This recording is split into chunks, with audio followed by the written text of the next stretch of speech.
पत्रकार बंधुओं को धन्यवाद देते हैं कि आज हमारे कार्यालय में पत्रकार वार्ता होने जा रहा है, इसके लिए मैं धन्यवाद देता हूँ।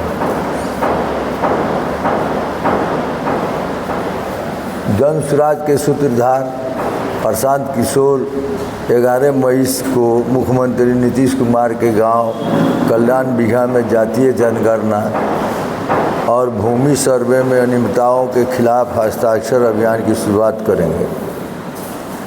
बिहार में जातीय जनगणना के आंकड़े 7 नवंबर 2023 को विधानसभा के पटल पर रखे गए थे। 22 नवंबर 2023 को सरकार ने जाति जनगणना के आधार पर कुछ महत्वपूर्ण घोषणाएं की थी, लेकिन सरकार की घोषणाएं कभी ज़मीन पर लागू नहीं हुई।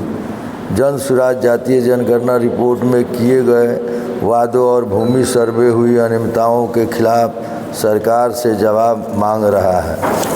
11 मई से जन सुराज के कार्यकर्ता 40,000 से अधिक गांव में जाएंगे और 2 महीने में इस 3 विषयों पर 1 करोड़ अधिक लोगों का हस्ताक्षर करेंगे।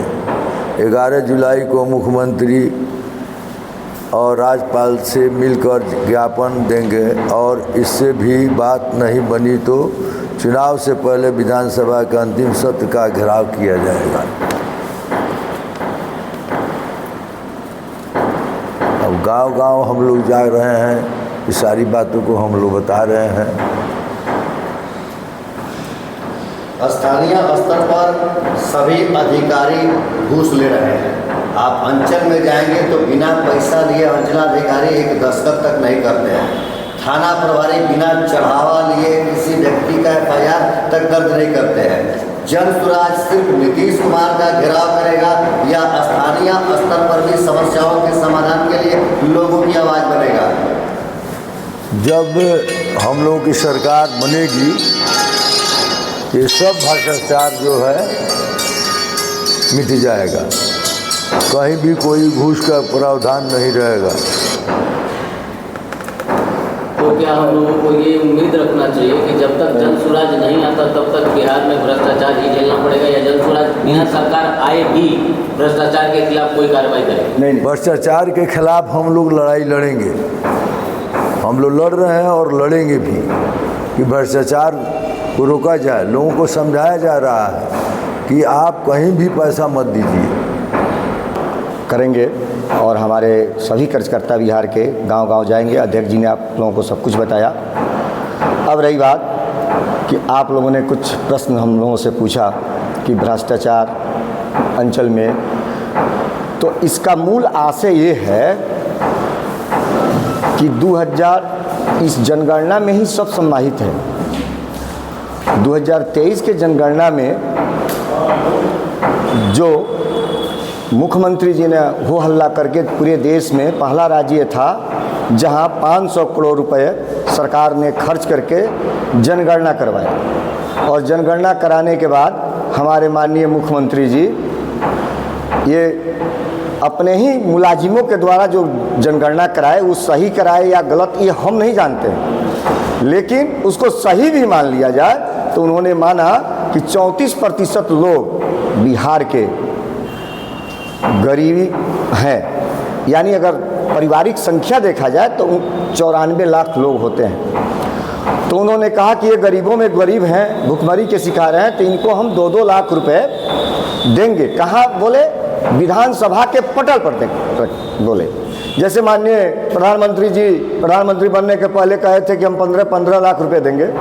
मुख्यमंत्री जी ने वो तो मंच से बोले थे तो झूठा साबित हुआ।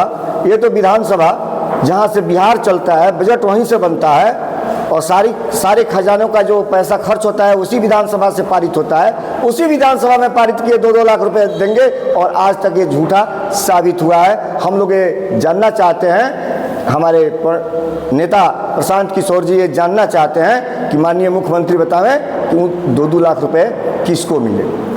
दूसरी बात रही, जहाँ तक रही भ्रष्टाचार अंचल की, तो अंचल की स्थिति ये है, सर्वे जो अभी तत्काल हो रहा है, तो हम लोगों ने मांग किया है हमारे नेता ने भी इस पर स्पष्ट किया है कि बिहार में जो भी कागजात, जो भी ज़मीन के कागजात हैं, अंचल से लेकर LRDC, AC सीलिंग या रेवेन्यू डिपार्टमेंट के किसी भी पदाधिकारी के पास जाइए, अगर काम कराने तो 20,000 से लेकर 50,000 रुपये घूस लगता है। साथ साथ किसी भी अंचल में सरकारी कागज नहीं होता है। आज हमारे यहाँ की जनता जब अपना काम कराने जाती है तो अंचल अधिकारी पूछते हैं कि 100 साल से तुम जोतता है तो ये ज़मीन तुम्हारे पास कैसे हो गया? जबकि सच्चाई ये है कि 1947 में जब देश आज़ाद हुआ तो सारे कागजात सरकार के हो गए और हम यहाँ की जनता सरकार की आसामी हो गई। अब 100 साल के बाद पूछा जा रहा है कि ये ज़मीन तुम्हारे पास कहाँ से आ गया। इसमें भी एक बहुत बड़ा घोटाला ये हुआ है कि हम लोग ये सरकार से जानना चाह रहे हैं कि भैया आपको, आपके पास 25 लाख एकड़ सरप्लस भूमि थी, आपने किसको दिया? ये जन सुराज के पार्टी उनसे मांग करती है कि वो बताएं तो आखिर वो किस दलित अति पिछड़ा गरीब को दिए जो कि जिसका घर उस पर बना हो। हम ये जानना चाहते हैं सरकार से कि आप बताओ कि आपने आर्थिक जनगणना के बाद आपने 39 लाख परिवार को कहा था कि 1,20,000 रुपये देंगे, तो किसको आपने दिया?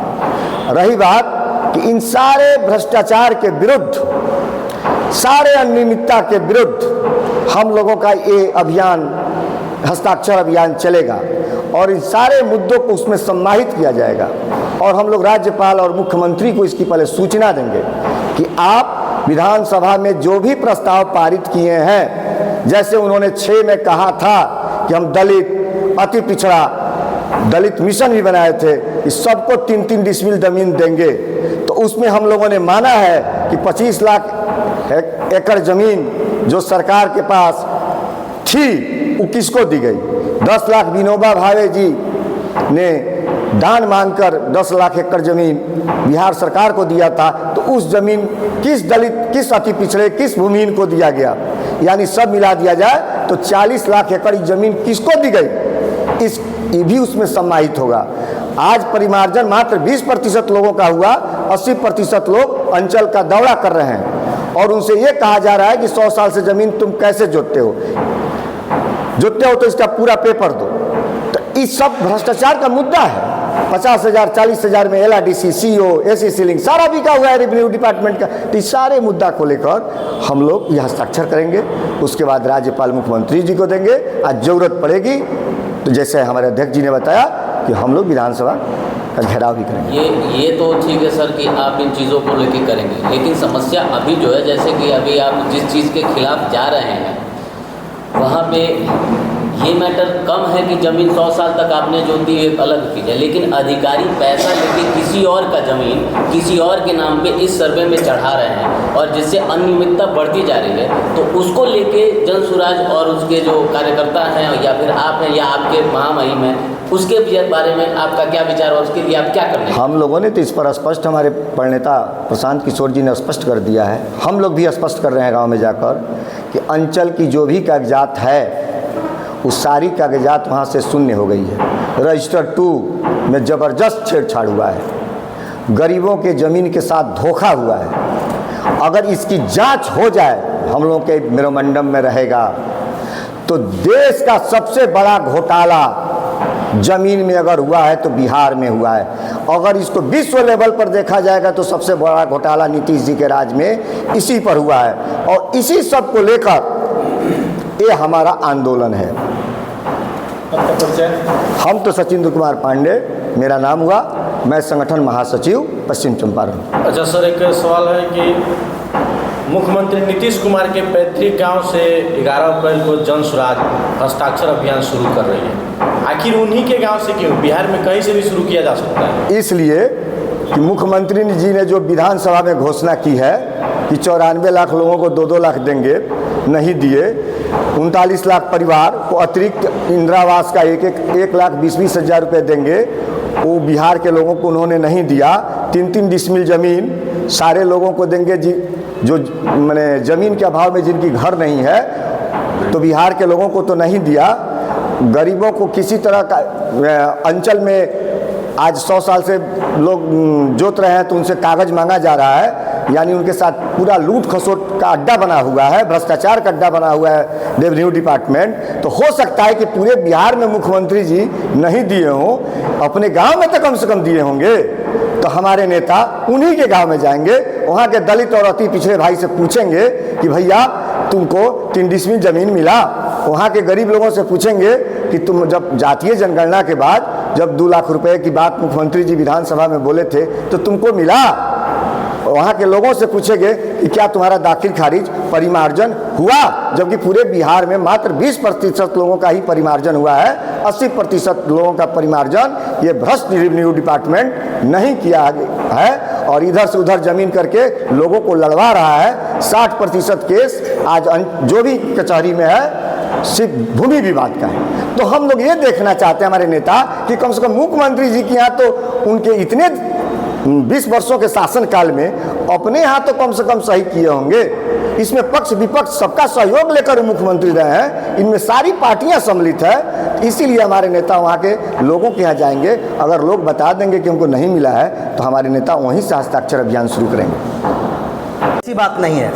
आपको ज्ञात होगी कि फरवरी माह में लौरिया प्रखंड के अंतर्गत भूमिहीनों का आवाज़ भी जनसुराज द्वारा उठाया गया था, जिसमें लगभग 300 से 400 भूमिहीन परिवार लौरिया प्रखंड के घेराव किए हुए थे ब्लॉक में। और उसमें मैं खुद जिला के मुख्य प्रवक्ता होने के नाते उस समय जनसुराज के कार्यक्रम जो है पटना में आदरणीय प्रशांत किशोर जी भी लगातार लगे हुए थे वहाँ छात्रों की आवाज़ उठाने में। वहीं मैंने भूमिहीनों का आवाज़ उठाने के लिए भी जिला से जा करके वहाँ सीओ और बीडीओ साहब का घेराव हुआ था और उन लोगों का प्रक्रिया भी बढ़ रहा है, वहाँ पे भूमि देने की प्रक्रिया बढ़ रही है। तो ऐसा नहीं है कि जनसुराज सिर्फ जा करके प्रदेश में आवाज़ उठा रही है, स्थानीय स्तर पे भी जनसुराज द्वारा मुद्दा उठाया जा रहा है। उसी तरह से छात्रों की एक समस्या चल रही है, जो छात्रों के हक को लगातार जो है बिहार की बहालियों में मारा जा रहा है, उसमें भी जनसुराज लगातार युवाओं की आवाज़ उठाया जा रहा है। उसमें बिहार में डोमिसाइल नीति को मांग को लेकर के पूरी तरह से जनसुराज के भी युवा जितने साथी है और जनसुराज के प्रणेता भी जो है सरकार को घेरने में लगे हुए हैं। क्योंकि पिछली बहाली जो हुई है शिक्षक की,